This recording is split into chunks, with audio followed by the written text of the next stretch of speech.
Hello, everybody, and welcome to the Royal Ramble podcast. I am your host, Zach Stevens, and we are here to review the episode of Smackdown Live from July 18th, 2017, out of the Legacy Arena in Birmingham, Alabama. As always, guys, you can follow us on Twitter at ramble_cast. Again, that is ramble_cast. You can also check us out on Podbean. You can download that Podbean app, listen to us on the go, or even go to our feed URL and add that to any podcast app that you would like. And that, of course, the URL for it is royalrambleradio.podbean.com or royalrambleradio.podbean.com/feed. If you do the version with /feed at the end, that will automatically add to your podcast app, and you will get the podcast automatically each week. Of course, we are also on YouTube. That is the destination to listen to the Royal Ramble podcast. That is where you're going to find the highest quality versions of our episodes, as well as our entire backlog of episodes as well. So check us out over there on YouTube and hit that subscribe button. Leave us a comment, and we would greatly appreciate that. And then finally, we are now streaming on twitch.tv. If you're interested in watching me play any sort of wrestling games or just any video games in general, check us out over there at twitch.tv/Royal Ramble Radio. Now that that is all out of the way, guys, there's one piece of news that I pushed off until today. I felt that this was more thematic to talk about this specifically on our SmackDown review because it is SmackDown related, and that, of course, is the cancellation of Talking Smack. Now, there's lots of varying reports about why exactly this show was canceled on the network. When it was first announced that it was canceled, even most of the people such as Renee Young, Daniel Bryan, and lots of other characters on this show took to Twitter and basically said that they had no idea that this was getting canceled. So it looks like this was canceled on a whim. Someone came in, looked at it, and said, you know what, let's axe it. And I think that is a horrible decision. Talking Smack was easily one of the best shows on the network. It helped so many guys get over. If you look at people like The Miz, who completely revolutionized their career and revitalized their career on this show, just take a look back at that promo that he did when he went head-to-head with Daniel Bryan. That was easily one of the best things that Miz has ever done. If you look at Kevin Owens, each time he was on the show, he brought a new level of promo as well. You look at the Usos, when they made their heel turn, they were able to come on to Talking Smack and really flesh out those characters and show us how much different they truly were from their whole face paint sort of Uso gimmick that they were doing.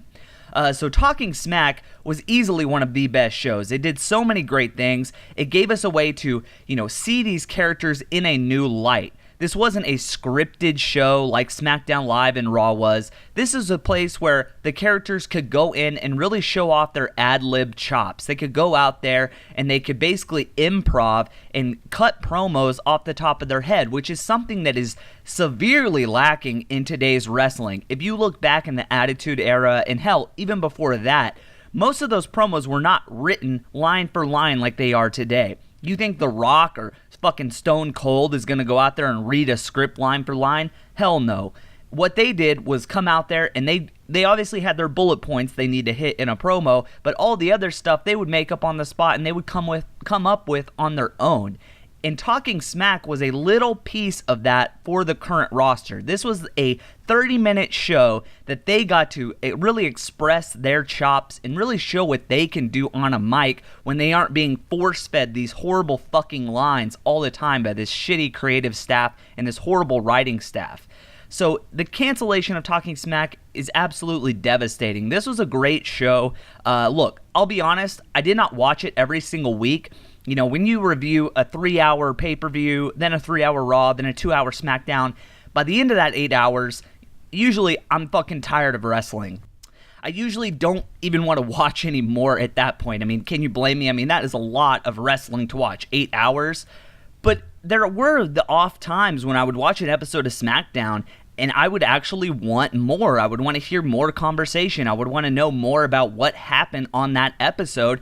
And Talking Smack was a great way to fill that void. So canceling it is absolutely horrible. And the main point that I want to make here, guys, is that there was a Sports Illustrated article that came out shortly after this was announced. And they basically said that they had a source that told them that Vince McMahon came in, looked at it, canceled the show outright on a whim, basically because he felt that it did not push the agenda or help evolve their storylines that they were pushing on SmackDown Live. And look, we don't know if that's true or not, but Sports Illustrated is a pretty reputable company. I imagine that they do have some sources, and I bet we can look at this as probably true. And that fact right there just tells you that Vince McMahon and this current creative team has no fucking clue what we want as fans. They say that Talking Smack was canceled because of ratings, but no, that is not true. It was canceled because Vince McMahon felt like it did not push their agenda, and that is fucking horrible, guys. It just shows that they don't have their finger on the pulse of us as fans. This was a show that was well loved by the internet wrestling community. This was well loved by lots of people. Now, I'm sure not a lot of casual fans tuned in because it's not really the casual fan sort of show. But the fact still remains that this was a praised show by many people, and it's absolutely horrible that they're canceling this outright. I think it's a very stupid decision. You know, like I said, when Mauro Ranallo was re-signed and went to NXT, that was obviously a Triple H sort of deal. That was a Paul Levesque sort of deal. He's not under the watchful eye of Vince McMahon and Kevin Dunn anymore. He's under a completely different regime, completely separated from that half of the company.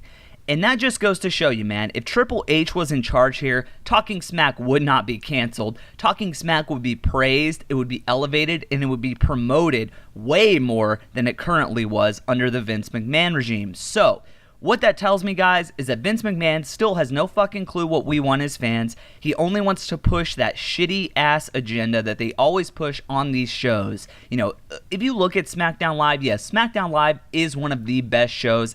In my opinion, it is the A show. But you look at something like Raw, which we all know Vince McMahon has his fingers all over Raw. Raw is a fucking horrible show more often than not. And the fact that he feels like those shows are more important or they're better than Talking Smack is, just tells you all you need to know, man. Raw is horrible compared to Talking Smack. If you gave me a choice, hey, you want to watch Raw or you want to watch Talking Smack, I'm picking Talking Smack. Let's be real. So it just shows, man, that he doesn't understand what we want as fans. It's very weird for him to cancel Talking Smack when it really was, you know, it really called back to what made wrestling so good in the 90s, which was, you know, a lot of improv promos and just guys coming out and being themselves and cutting a promo on a whim. And Vince McMahon just came in and axed that shit. So I think that's horrible. It really eliminates an entire creative outlet for these guys on this roster. I think it was a show that could help build up guys. If you look at someone like a Chad Gable, who is obviously now getting a singles run, that Talking Smack would have been a great show to really help get him over and get him some promo time. You know, Talking Smack, it was also used as a place for people to get on the show when they weren't on SmackDown. So, you know, for instance, let's say Randy Orton didn't wrestle one night. He may appear on Talking Smack and do a little segment there. So it's very bizarre to me that they decided to cancel this. They can say it was because of ratings. They can say it was because of whatever. But we all know this is fact. Vince McMahon came in and axed it because he felt like it did not push their agenda as a creative team.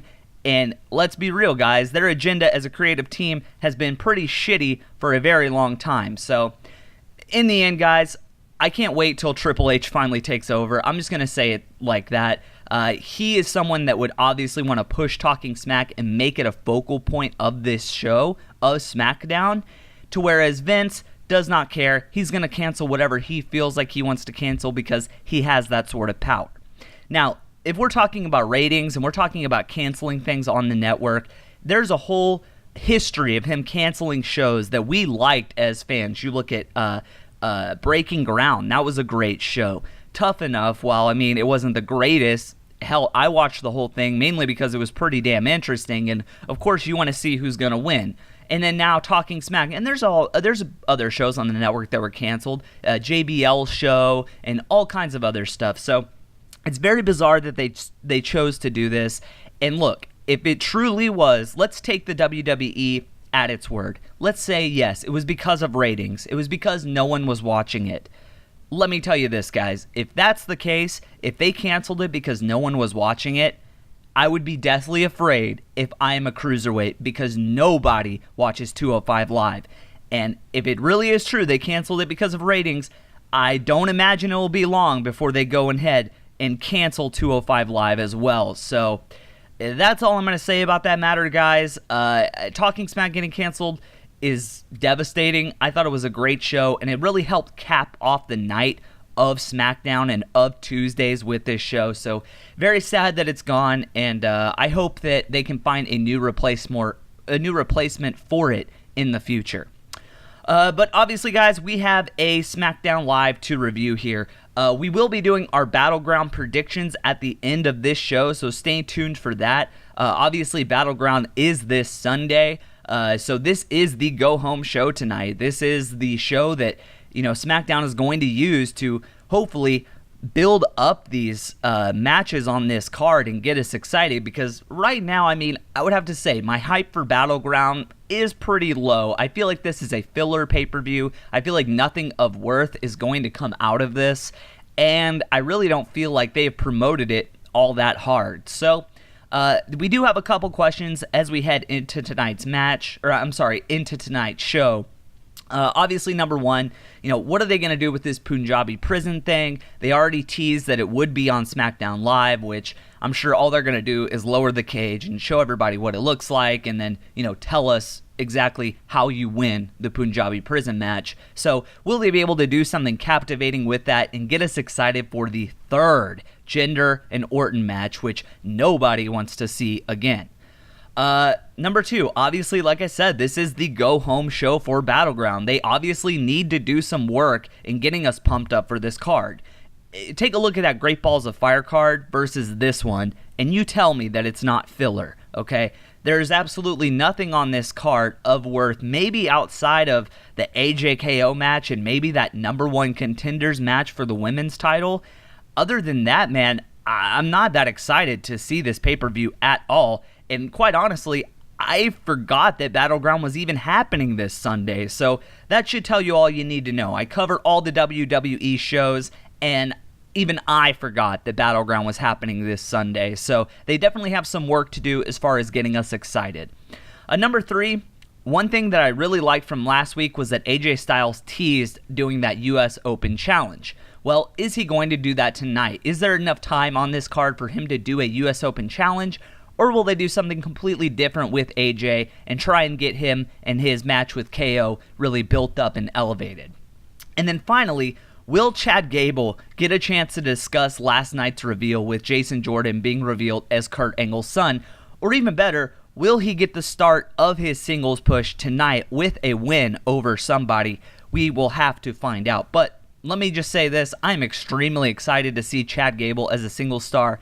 I loved American Alpha as a tag team, but in reality, man, I've always felt like Chad Gable could be a huge star in this company. Look, he's young, a little bit inexperienced right now, but as he gets older and he goes through all of these shows and starts to get more comfortable on this main roster, I think he is going to be a huge star. Nearly those Daniel Bryan sort of levels is where I think he can be. So, that is a wait-and-see sort of situation, but I'm extremely excited for Chad Gable and Jason Jordan as well to see what they can do now that they are officially not a part of a tag team, even though I will miss American Alpha as a whole. All right, guys, so we start this show, and the Singh brothers immediately come out. They're going to introduce Jinder to the ring, so I guess we're doing this Punjabi prison thing right off the bat. Jinder comes out. He's decked out in a complete suit along with the title around his waist. They come to the ring, and the Punjabi prison is surrounding the ring, the first part of it, because in a Punjabi prison, there are two cages. There's one around the ring, and there's a higher one around that one as well. Then they get into the ring, then they lower the second Punjabi structure over the other. They basically go on to explain this match and how it works, because we've only seen two other ones to this point, so it makes sense that they need to come out and tell us all exactly how you win this shit. They basically say to win this match, you have to escape both cages. I do think it's an interesting gimmick, don't get me wrong, but I think it would be I think it would be better with a different feud happening inside the ring. I don't necessarily want to see another Randy Orton versus Jinder match at all. So I think if it was maybe Jinder and somebody else and they were doing this Punjabi Prison match, I think I would be a lot more excited. Jinder gets on the mic. He basically says, "Ladies and gentlemen, behold the Punjabi Prison." Jinder is barely projecting his voice here. I don't know where his intensity is gone, but he just does not have it anymore. I have no idea why. He comes out here and it sounds like his voice is hoarse, like he can't get loud, he can't scream or do a promo with any intensity. Nothing like he did in those first couple of promos when he became champion. So very disappointing stuff out of Jinder, man. I have no idea what's going on with that, but each time he comes out, he delivers a weaker and weaker promo, and his voice is he's just talking. He's not projecting. He's not giving us any, fire within these promos. It's just him talking, and it's really, really weak and really lame. Anyway, the crowd starts chanting USA. Then Jinder tells them to shut up. He demands silence. The Singh brothers actually do get some promo time here. They're the ones that get the honor of telling us exactly how this Punjabi Prison match works. They basically say once someone escapes the first one, they'll shut the doors, they'll lock them up, and then they are forced to climb the next one. So it's pretty simple, honestly, nothing too complicated here. Jinder says the only rule is that there are no rules. Well, except for the fact that you have to escape the cage, I guess, Jinder, but who knows. We get very loud Randy chants here, so this crowd in Alabama is very behind Randy Orton tonight. Jinder says, "Chant for Randy all you want, because I'm going to bash his face into this prison until his face matches the ugliness of the nation that he represents." Jinder says he will take Randy to the top of the prison and coloss him all the way to the bottom. And when he said that, I'm thinking, okay, damn, I would actually like to see that. That would be something new and exciting out of Jinder Mahal that we don't ever see. I would love to see a big spot in this match. And I do think that this Punjabi Prison really lends itself to a big spot like that. So will we get that? We will have to see. Jinder then goes off in his Punjabi promo, cutting a promo in his native tongue. I don't know what it is though, man. Like I said, Jinder seems like he is losing his voice each time he comes out there. And I don't mean that, metaphorically. I mean that literally. When he comes out there, it seems like he's lost his voice. Like maybe he was backstage screaming at somebody, but I really don't know, man. You can hear Jinder audibly clearing his throat here multiple times. His voice is cracking. I would understand if this was the first time it happened. Maybe he was sick or something. But the fact is that each time he comes out here, he sounds exactly like this. He comes out and he talks super softly. I have no idea what the deal is with that. His promos are completely suffering from this. And he still has not been able to capture a promo with the intensity that he had in those first couple of promos that he did that started this whole run. So Jinder needs to find a way to fix that, bring some intensity, bring some passion, bring some fire to these promos, and get us, fearing him again. Because as it stands right now, when he comes out on the mic, I can barely listen to him, man. And also, I can barely hear him because all he does is whisper. Eventually, Jinder is cutting these promos, his Punjabi promo, and then Randy Orton's music interrupts and it hits.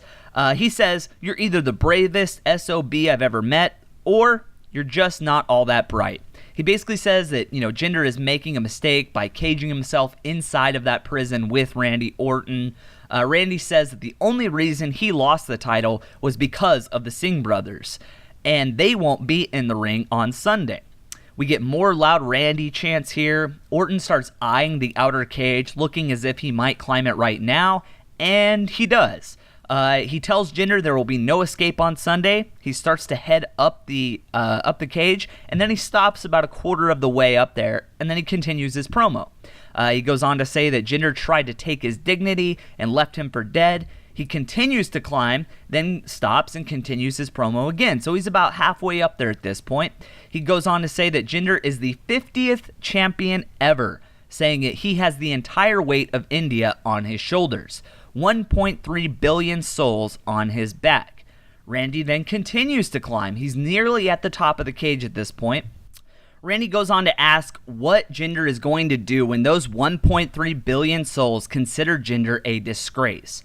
Randy then finally gets to the top of the outer prison, this thing is fucking huge. He is pretty high up there. I would have to say that it seems a little bit bigger than Hell in a Cell, but it's hard to tell. If he fell from this cage tonight, it would not be a pretty sight. Let's just put it that way. Anyway, Randy says that this will be his view on Sunday, obviously referring to him being perched up on top of the Punjabi prison, saying that this will be his view right after he leaves his jacked up ass in the ring. This will be his view before he takes back what is his. And this is going to be his view when he realizes his fate and hears the words, "And your new WWE champion, Randy Orton."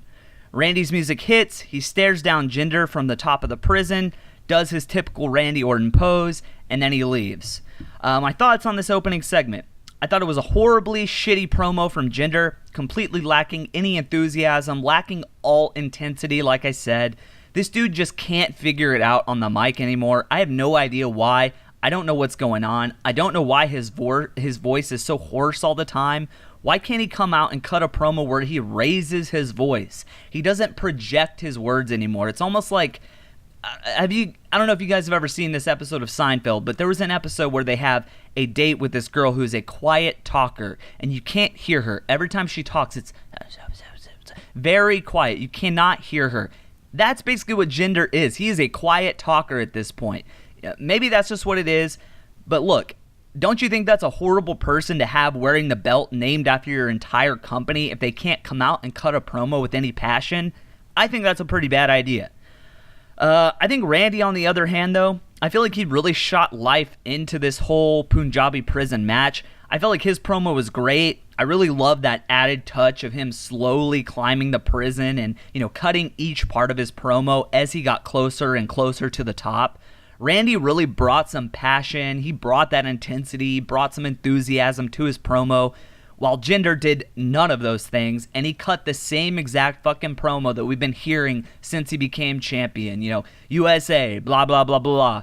You people disrespect me because the color of my skin, blah, blah, blah. It's always the same shit every time, but each time he comes out here and does that same promo, it has less and less of an effect each time we hear it. As far as this prison goes, I think it does look pretty cool, and I think that these guys could have a pretty intense match on Sunday.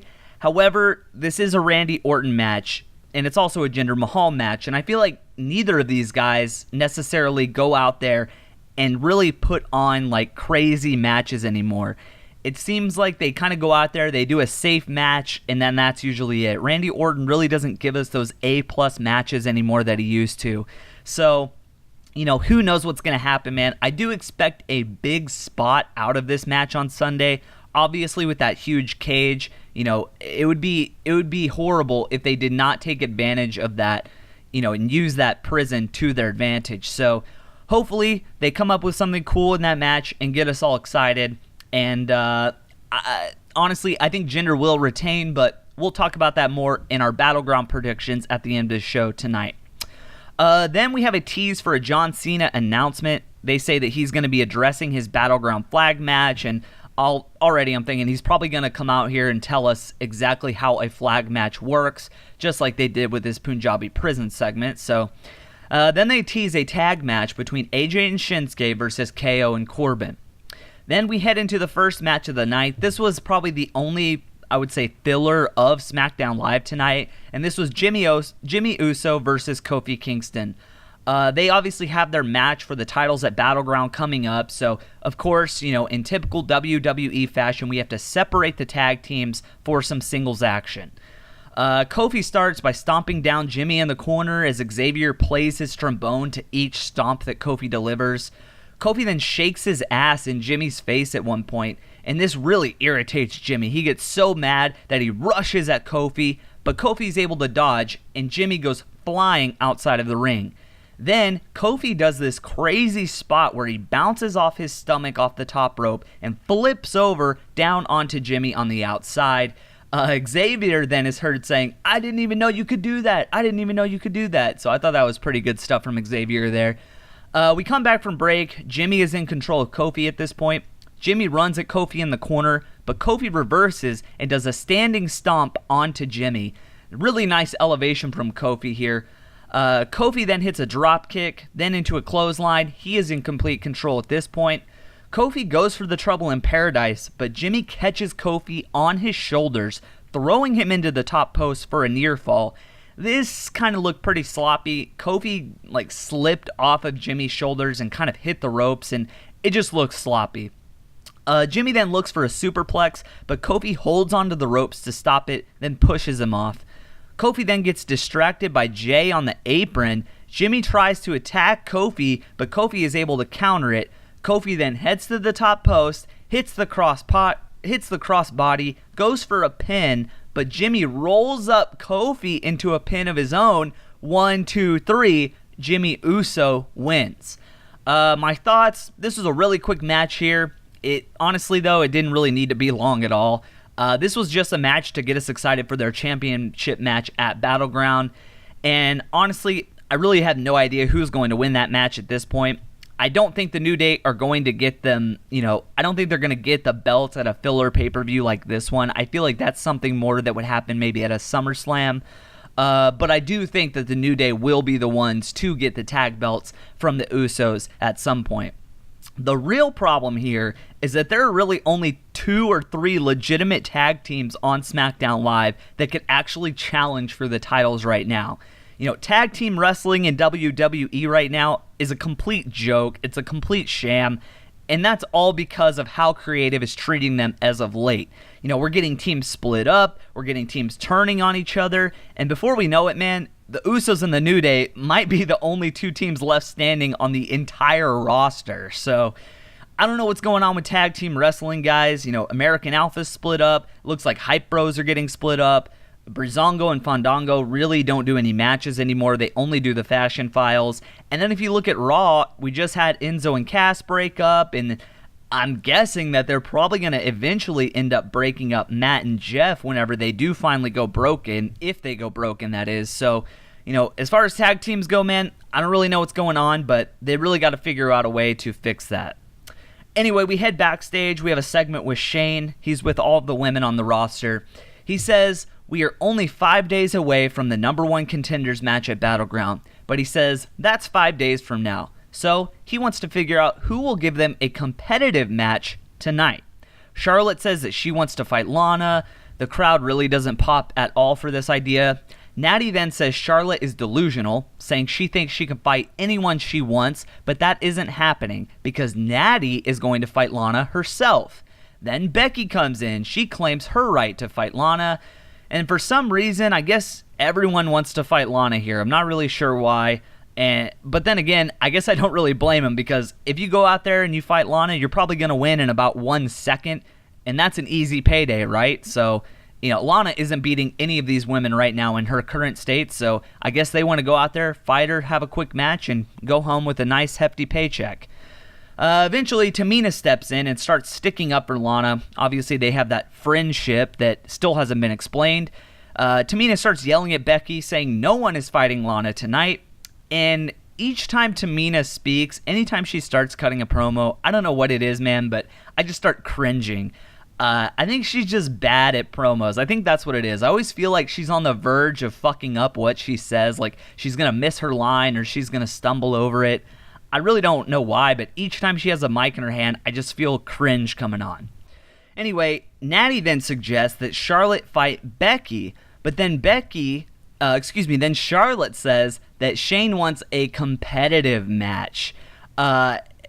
Shots fired there, I would say. Becky's disgusted at what Charlotte just said. Charlotte goes on to say that, I beat you every time, and then Becky retorts with, well, you've only beat me because you had your dad in your corner. Shane then settles all the women down, books the match. It will be Becky versus Charlotte tonight. My thoughts here, not a bad segment. I still think that it's stupid that Naomi isn't defending her title at Battleground. That simply makes no sense to me. I don't know why you would keep your title off of a pay-per-view. It really tells me that, they don't really have much confidence in her as a champion. And they're really just doing the women's belt on SmackDown a disservice by keeping it off the pay-per-view. I think it's just a really stupid decision all around there. I do love that we aren't getting a tag match from the women tonight, though. Usually they just want to throw all the women into the ring at once to get them all on the show. But this match that they booked tonight is obviously going to be awesome. Becky versus Charlotte is something that we haven't gotten in a while, and they really do need to start heating that thing back up. That is a WrestleMania caliber match, so I'm pumped that we are about to get that on a random Smackdown. Next up, they say they are going to address what happened on Raw last night with Jason Jordan being revealed as Kurt's son. So, originally I wasn't sure if they would address this at all, but it looks like they are. I think this is the right call from WWE Creative as well, because this is a hot topic. People want to know more about this, and it's smart to give people what they want, regardless of what Vince McMahon might think. It's smart to give the audience what they want to keep them entertained. They show a highlight package of the events from last night. They cut to Renee, and she is going to interview Chad Gable. She goes on to talk about what happened last night. Gable goes on to say, yeah, what? And I think that was pretty much the same expression that most of us had when we heard the announcement.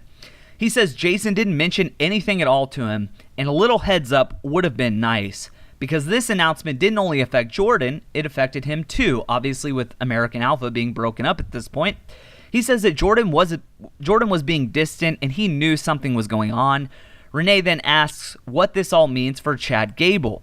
He mentions their accolades so far in SmackDown Live, which is a very small list, by the way. However, Gable then says he has some ideas for what's in store for Chad Gable. He says this is a great chance for everyone to see Chad Gable on his own. I thought this was a really good promo here out of Gable. I thought it was really cool to see him get some actual TV time here with a promo, no less. I think this dude is amazing. He's always caught my eye as a potential superstar, and he could legit be the next Kurt Angle, even if he isn't Kurt Angle's son. I think he has it all. He has the complete package. Like I said, though, he's just young. He needs a little bit more time in the oven. But if creative can book him correctly and they keep giving him time on TV to develop and really get the audience behind him, man, look the fuck out, because you could have a major superstar in your hands with this guy. Anyway, we head out, and it's Mike and Maria Kanellis coming to the ring for the first time since Money in the Bank. When their music hit, though, I honestly had no idea who it was. That just tells you how long we've gone without hearing their entrance music or seeing them, come down the ramp. It looks like Mike is actually going to get a match tonight. He will face Sami Zayn tonight in singles action based off their segment last week where, Sami was slapped by Maria and then bashed in the head with that vase by Mike. Obviously, that was not a very vicious attack. It wasn't like the, vicious guitar beating that Balor got last night, but hey, it'll do.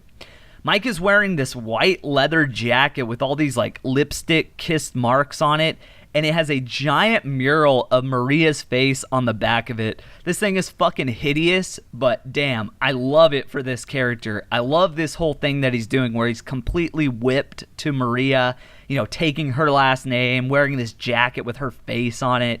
Really good gimmick, even though I don't think Mike is the greatest in the ring. I like this gimmick and this character that he's got going on right now. Anyway, Sami comes to the ring. The match starts. Sami starts off in dominant fashion, just completely destroying Mike throughout this entire match. We have some Olay chants for Sami as he chops Mike in the corner. Mike then rolls to the outside, but Sami hits him with a clothesline. Sami then throws him back into the ring, hits another clothesline, sending Mike to the outside again. Sami then meets him out there. He throws Mike into the barricade. Mike Kanellis is getting completely fucking destroyed at this point. It looks like a jobber match. We get Sami chants here. Mike then finally gets a tiny bit of offense going, but it really doesn't last very long. Sami hits an exploder into the corner, but as Sami is starting to set up for the finisher, he's setting up for the haluva kick, Maria jumps into the ring and protects Mike. The ref comes over, he makes her eventually leave, but Sami is distracted by all this stuff going on. He gets hit with the right hand from Mike. Mike then picks him up, hits him with the Samoan driver. 1, 2, 3. Mike Kanellis beats Sami Zayn. My thoughts, this was all Sami Zayn in this match. Mike literally had zero offense until the very end when he got the cheap shot. And quite honestly, I kind of felt like Mike Kanellis was going to get the win here. If you look at it, this was his first ever match since coming back. He wasn't going to lose it. That's not what WWE does, unless your name is Kurt Hawkins. And it looks like this feud might continue into Battleground. I imagine that we might get this match again on the pay-per-view, or at least on the pre-show. It seems like they might do their, their blow off on the pre-show is what I'm guessing. However, I'm going to say this, though, man. I really don't like this spot for Sami. I really wish he could get involved in something more meaningful. If you look at it, Sami Zayn and Finn Balor are in eerily similar positions right now. However, Sami actually gets more promo time than Finn Balor, but still, they are at mid-card to below mid-card level right now as far as the booking goes. And with both of these guys being so amazing, it's just really sad that, they have to deal with this garbage-ass booking all the time. But, if you look at it from a positive standpoint, I guess it's better that they're, on the show rather than not being on the show at all. So hopefully they can finally find some place for both of these guys, Sami and Finn, to get us all excited and put them in some sort of title match eventually. I'm going to say this, though. I wrote this in my notes. I will say this. After not really liking the Mike and Maria Kanellis song, I thought it sounded like super cheeseball the first time I heard it on Money in the Bank, but after hearing it a few more times now, it's stuck in my head. I'm not going to lie, man. I kind of dig it, and this is a song that I might actually listen to in my off time. Anyway, John Cena comes to the ring. He's coming to make his flag match announcement. Someone obviously needs to come explain these rules to us, so who better than the Invisible Man himself? The ring has both the American flag and the Bulgarian flag hanging in each corner. There's a nice mixture of boos and cheers from this Alabama crowd directed at Cena. Cena goes on to make mention of this, saying people are excited because they know Sunday they will see amazing things. He lists off all the matches on the card, but he does one very specific thing that I want to point out. He specifically mentions the artist Shinsuke Nakamura. SummerSlam tease? Shinsuke was literally the only person to be called out by name in this opening promo from Cena. I think this is very interesting. Look, I don't know if I'm reading into this too much, but a John Cena Shinsuke Nakamura match has been teased constantly, and I think SummerSlam might be the place for that to happen. So I thought it was interesting that he called him out by name. I don't know if this is WWE dropping a little hint at us or what, but I thought it was interesting that he said Shinsuke, and that was the only name to be called out in this promo. John then goes on to say that, all those matches on the card are great, but what will you remember? He says that you will remember this, the flag match. One corner, the Bulgarian flag. The other corner, the flag of the United States of America. We get loud USA chants here, obviously. John Cena, man, he is an excellent promoter. He got me excited for this flag match when I honestly did not even really care about it. This promo that he cut tonight really got me hyped up for this, and I do want to see this now. He goes on to say that he doesn't like Rusev because he runs down the country that he loves. The country that allows us to all get together, boo, cheer, and raise hell on Smackdown Live. He says that that the reason that we will remember the flag match on Sunday is because the flag of the USA will be waved or the flag of Bulgaria will be waved. He points to the USA flag and says, will that flag fly or will that flag fall? He tells the crowd that he's ready. He then looks at them dead in the eyes and says, I am winning, which I'm already thinking that'll be a new Cena meme eventually. I thought this was a really great promo out of Cena here. He's simply one of the best of all time. There's no debating that. And this promo right here encapsulates exactly why. This is a gimmicked out match that no one really cared about. But Cena, he can put importance onto anything, man. He could sell fire to Satan himself. That's how good he is at promoting matches. Anyway, Cena goes on to mention tons of American history, saying, despite all of that, the flag has always flown high. He says as these colors do not run, these colors kick ass. He then heads to the top post, grabs the American flag, waves it, his music hits, then Rusev comes from behind out of nowhere and attacks Cena. Rusev nails him with a super kick, then puts him into the accolade for good measure. But as he has it locked in, Cena starts to stand up with Rusev on his back, really showing the strength of Cena here. He tries to slam Rusev into the post, but Rusev still has the accolade cinched in. Cena hits the mat again. Cena tries to get up again, but he just can't, and Cena fades. He is completely out. And Rusev ends the segment by grabbing his flag and waving it just like Cena did.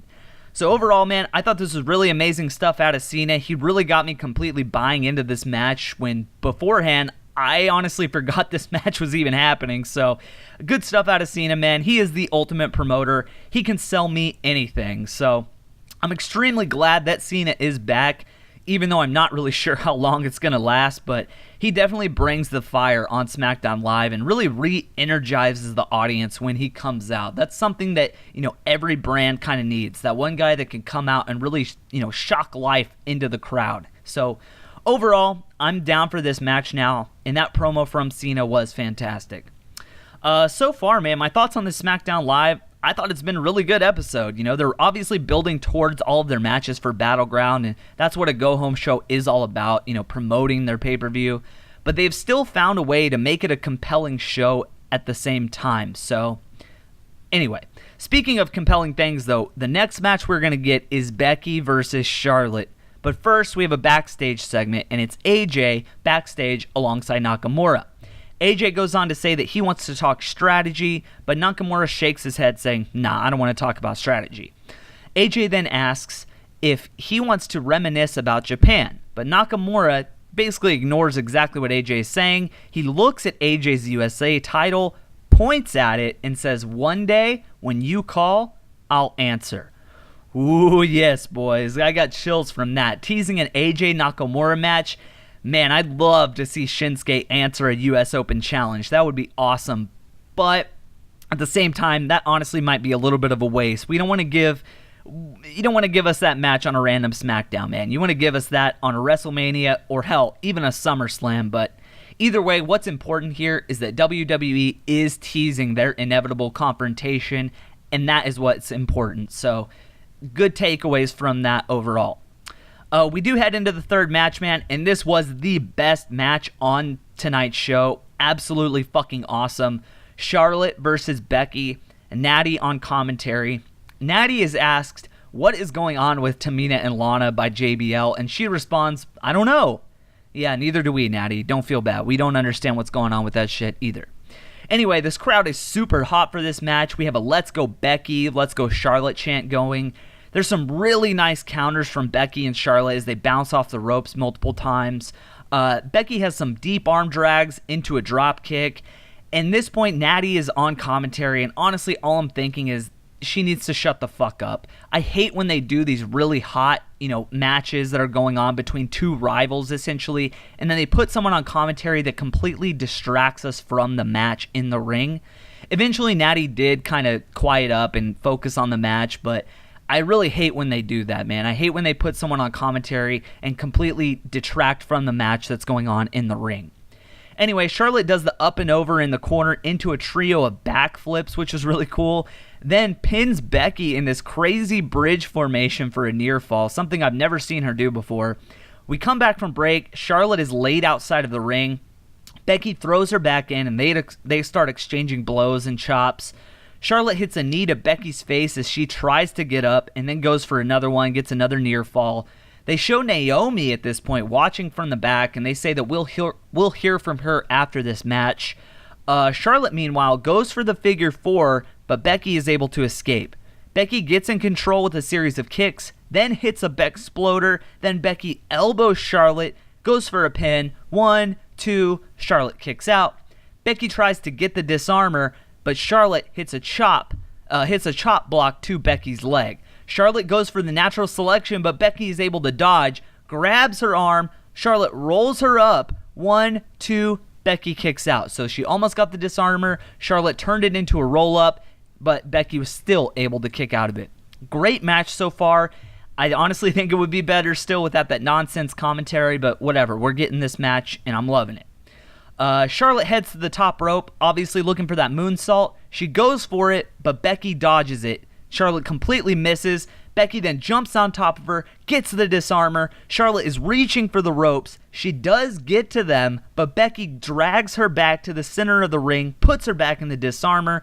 Charlotte cannot get to the ropes anymore. She is completely struggling at this point, and she taps out to Becky. Damn, nice shit from Becky here. Legit proud that she actually got a win here over Charlotte. I know it sounds weird to say, but Becky beating Charlotte is a big deal. Make no mistake about that, guys. That is a big deal. And this was a fantastic fucking match. My God, I want to see more of this. This is a huge match that they could do in the future, and obviously this is something that they could do on WrestleMania, so it's very cool that we got to see this on this random-ass Smackdown, and this is a match that I really, really want to see now, guys. These girls went out there, they showed what they can do, they showed exactly why they are so great in the ring, and all it did was leave me wanting more. At the end of the match, though, Charlotte gets up, she shakes the hand of Becky, then Tamina's music hits, her and Lana come running down to the ring, and as they approach, Natty gets off commentary, jumps into the ring, and attacks Becky and Charlotte from behind. There's a huge brawl between all 5 women, the brawl ending with Lana and Tamina standing tall, obviously working together. Beauty and the Beast, man, that's what I'm calling their little team, Beauty and the Beast. Are they going to work in that match on Sunday together? Are they going to be a team on Sunday? Or are they going to turn against one another? That's obviously the question here, and obviously something they're building towards. Renee is backstage. She's doing that interview with Naomi that they teased. Naomi has that badass glowing belt that I fucking love. It looks so cool. Naomi says that she will be the first in that ring on Sunday to congratulate whoever wins. She says that she didn't come here to play. She came here to glow. She says that they better be ready to go. But then Carmella interrupts. She's carrying her briefcase. Carmella says wherever Naomi goes, her and her Money in the Bank contract go, so she will see her at Battleground. I don't know if they were teasing a possible Carmella-Naomi match at Battleground. I do doubt that, but I could totally see them doing that considering Naomi has no match and no presence on this card for Sunday, and she is the champ, so I don't know. We'll see, man, but I'm not really expecting that. Next up, we get the Fashion X-Files, and this was easily one of the best fashion files that I've seen. I really didn't like last week's all that much, but this one was more my style. They start off a shot with the close-up picture of a UFO that says, "I want to believe." It's that typical picture you always see with the UFO that says, "I want to believe," but this obviously says, "believe." The bulletin boards, man, in these segments are always so good. And this one might be my favorite one that they've done yet. You got to really go back and look at it. There's even one poster on there that says, "The R-Truth is out there." Really good stuff here. Love the Easter eggs that they throw into these segments. Anyway, Bree says that the Hype Bros were right. They have to get real. There's no ghosts, no aliens. We just need to believe in a little thing called science instead of science. I thought that was a fucking brilliant line. Good stuff. They start debating about ghosts and aliens as if they exist, and then they hear a loud boo, like a ghost or something coming from the other room. They both get scared. They look, and it's Aiden English warming up his vocals. I thought that was also really funny as well. Then they hear a UFO sound, and a bright light shows on top of them. But then the postman comes in, and he just says, "Oh, sorry, I'm delivering a package. I hope you don't mind. I just turned the lights on." Then they open up the box, and it's a head, well, it's the head of Fandango's horse from last week, completely decapitated. Inside, though, there's a note that says, "Battleground." And this note looks like a child wrote it, honestly. Like, it looks such bad, like, it was really bad handwriting. I'm not sure who it was that wrote this, but yeah, it was fucking horrible. Anyway, Breeze and Fandango then say that this all ends at Battleground. So, in the end, man, really good fashion files. That was a really great one. I really didn't care much for the one last week, like I said, but this one was way more up my alley. Really good comedy out of both of these guys. I really love that science line. I don't know if I'm just a simple man or what, but I thought that was hilarious. That got me to truly laugh right there. And overall, man, Fashion Files still remains to be a bright spot on Smackdown. Really good stuff from these guys, and I'm so happy that they're continuing to get these segments on TV. Finally, guys, we head into our main event. AJ comes out, then Shinsuke comes out. Obviously, huge reaction for both of those guys. But as Shinsuke is headed down the ramp, Baron Corbin comes running at him with a briefcase. Shinsuke is able to dodge it, however, and they start fighting off Baron. I really thought this was a good touch here to get us hyped for their match on Sunday. Then KO runs out and starts brawling with Shinsuke. AJ comes from the ring, comes to the ramp to help them. All four are battling on the ramp at this point. It's also really surreal kind of seeing AJ and Shinsuke stand next to each other. Both of them are wearing black and red gear, so they kind of do look like an actual tag team, with matching outfits. So, a very cool sight to see. When we come back from break, though, the match has already started. Baron takes out AJ with a right hand and continues to stomp him after that. KO then tags in, and they both attack AJ. AJ finally gets a drop kick onto Owens and then tags in Nakamura. Shinsuke goes at KO, striking him in the corner, then hitting good vibrations. Owens then gets up, counters the good vibrations, but then gets hit with an enziguri from Shinsuke. We get very loud Nakamura chants here as he starts beating down Kevin Owens. KO eventually tosses Shinsuke over the top rope, but Baron Corbin throws him back in. Owen hits the senton for a near fall. Then Baron and KO continue to beat down on Shinsuke in the corner, not really letting him get any breathing room at this point. Corbin then tags in and catches Shinsuke in a bear hug. Nakamura finally gets a flying kick off the ropes onto Corbin. He sets up for the hot tag to AJ, but Corbin gets up and prevents it by taking out AJ off of the apron. Nakamura sets up for the knee on the post, but KO is able to distract him. Nakamura goes and kicks KO, but Baron Corbin catches him in the deep six, goes for a pin. 1, 2, AJ comes out of nowhere and breaks up the pin.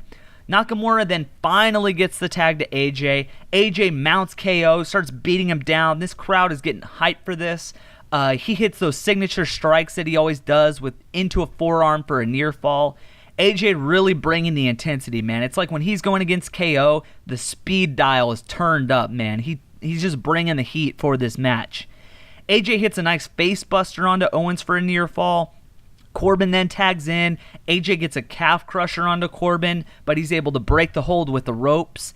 AJ then sets up for the phenomenal forearm, but KO takes him out as he stands on the apron. This thing looked bad. It looked like AJ really hit the mat hard. Nakamura then comes in and beats down KO on the outside. Then Corbin comes over and takes out Shinsuke, throwing him over the barricade. AJ's back in the ring with Corbin at this point. He hits a Pele kick, but then KO tags in and AJ doesn't see it. Styles then goes for the Styles Clash onto Corbin, but KO comes in, hits the super kick. KO then throws him off the ropes, hits the pop-up powerbomb. 1, 2, 3, KO and Corbin win. My thoughts, I thought this was a great match. I thought the ending was fucking awesome too. I love that little sequence of moves there at the end. And I really loved how intense AJ was when he was going against KO there. He really brought up the speed, really brought up the intensity when he was going against his opponent at Battleground.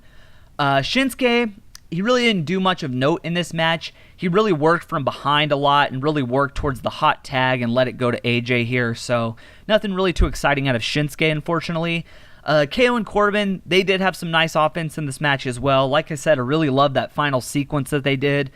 And I think that, this match got its job done. It got me excited for both of these teams' matchups on Sunday, and they ended up putting on a great show in the process. So I thought this was a really good episode of Smackdown Live, man, and they ended it with a fantastic finale. So good stuff overall. So my thoughts on this show, I'm not going to spend forever on this because we still have those Battleground predictions to get into, but I thought this was a really great episode of Smackdown Live. And to be quite honest with you guys, if I had to compare it to Raw, I'd say that SmackDown Live was truly the better wrestling show tonight. Sure, Raw had the big reveals and it had that big marquee match at the end, but this show, SmackDown Live, from top to bottom, was completely entertaining. My issue with Raw last night was that the first 2 hours completely sucked shit. The final hour of Raw was great, with the Kurt reveal and the final match and the Hardy and Revival match. I thought all that stuff was great. But for a 3-hour show, for 2 of those hours to be nothing but garbage filler, that is a lot of downtime, man. So, and this was a go-home show that accomplished what they needed to and also put on a great show in the process. A lot of the times with go-home shows, they'll kind of be shitty and they'll just be used to promote the pay-per-view. But this did both, and that's fucking awesome. I think Cena did a great job in his promo. He actually got me excited for that match on Sunday now. He completely sold me on it, so, I'm really excited. The Rusev attack at the end also helped me get behind Cena for his, singular cause of winning for America, so I thought that was good stuff. The Charlotte-Becky match was obviously the best match of the night. As Becky would say, this was straight fire. These girls got to show a tiny bit of, how great they truly are, and I would love to see this match again in a longer format, preferably on a pay-per-view for a title. I think that would be the best situation for that, the best circumstance, but, this was one of the few times in recent memory that the women got an actual excitement out of this crowd and really got them hyped up. Raw surely doesn't deliver on that aspect too often, so very good on SmackDown for putting together a compelling match for tonight for these women. Easily the best match of the night. Like I said, the main event, it was good, but I don't think it was as good as Becky and Charlotte, in my opinion. I did love the finish, and AJ versus KO seems to be a pretty hot feud right now, so I do want to see them go at it on Battleground, and I want to know what WWE is going to do in that situation. Are they going to put the belt back on Kevin Owens and let him keep running with this whole Face of America gimmick, or are they going to keep the title on AJ and set up for something epic for SummerSlam? So, speaking of predictions, let's just go ahead and head into our predictions for Battleground, guys. So, we'll start off with, let's talk about this really quick. Obviously, Breezango in that Fashion Files, they got the note saying Battleground, so I don't know who they're going to face, but it looks like we might actually get answers for their recent mystery attacks. I don't know if it's going to be a match. I don't know if it's just going to be another Fashion Files segment or what, but it does seem like they will have some presence on this card. So there's no real prediction to make here. It's just keep in mind that something cool might happen with Breezango in a new tag team, or, who knows. A lot of people are saying that it could be a tag team from NXT. Who knows, man? We'll see what happens. Then we have Shinsuke versus Baron. This was something that I am actually kind of legit excited to see. I think both of these guys could have a good match on Sunday. The only thing that they need to do, though, is make sure that Shinsuke wins this match. If Shinsuke loses to Baron Corbin, that is a problem. So Nakamura needs to come away with the victory and let Baron Corbin continue to be Mr. Money in the Bank. Next up, we have the women's number one contendership match between Charlotte, Becky, Natty, Lana, and Tamina. It's really hard for me to pick someone in this match, man, because I could honestly see them going multiple ways. I don't think, through process of elimination here, let's go through it. I don't think Lana is going to win this. I do think it's interesting that they seem to be putting more emphasis on Tamina lately, obviously getting her more involved in promos and kind of putting her together with Lana in that whole Beauty and the Beast sort of tag team that I'm calling it. I don't think, though, that Tamina is going to get this. If we look at it from a purely logical standpoint, Naomi is a babyface. She's one of the few babyface title holders right now in the entire company. Charlotte, babyface. Becky, babyface. That only leaves one last person as a heel, and that's Natalya. So I'm going to go ahead and say it, guys. I think Natty wins this match on Sunday. I think they go in, they have a feud for the title, and that might be what we get at SummerSlam. Natty versus Naomi, which doesn't really excite me all that much, I'll be honest. I would much prefer to see Charlotte or Becky in that position, which, who knows, man, maybe that's what they will do, and that's how they get the belt onto Charlotte or Becky. But my guess as of now is going to be Natalya, and I think that will be the biggest shock of tonight on this card. Next up, we have the Tag Team Championship, the Usos versus the New Day. I don't think the New Day is going to get the title here. Like I said earlier in the show, there's really not that many tag teams left in this entire, show, including both rosters. And I don't think the New Day will get their championships on this particular pay-per-view, primarily because I feel like this is a filler pay-per-view, and they'll probably save that title switch for something more meaningful like a SummerSlam. So I do expect to see this match again at SummerSlam, and that is probably where we will see the New Day finally get the SmackDown Tag Team Championships. Next up, we have the United States Championship. This is probably my most anticipated match of the night. Obviously, AJ getting the belt randomly at that house show, taking it from Kevin Owens, completely stripping him of his whole new gimmick, being the new face of America. I still think it's very interesting that they decided to do that. I don't know if they did that because they plan on giving the title back to Kevin Owens. That kind of seems like the logical thing here, especially because there's so much merchandise with Kevin Owens that is revolving around this whole Face of America thing. If Kevin Owens does win, I expect he wins by some, sketchy way, probably, holding the tights or a sketchy DQ finish. I don't know, but I would like to see AJ hold on to the title because I think he should have a belt. He's easily the best in the company right now. He should have a belt on him. But at the same time, I think AJ Styles is also destined for greater things, such as the WWE Championship. So my prediction is that Kevin Owens is going to get the title back. I think that's the most logical thing here. But quite honestly, guys, I could see it going either way. And I honestly really have no idea what they are going to do in that match, which makes me that much more excited to see it. I love it when things aren't predictable. Usually WWE booking makes it seem like you know exactly what's going to happen as soon as you read the listing of the card. You can usually pick and choose exactly who's winning what match.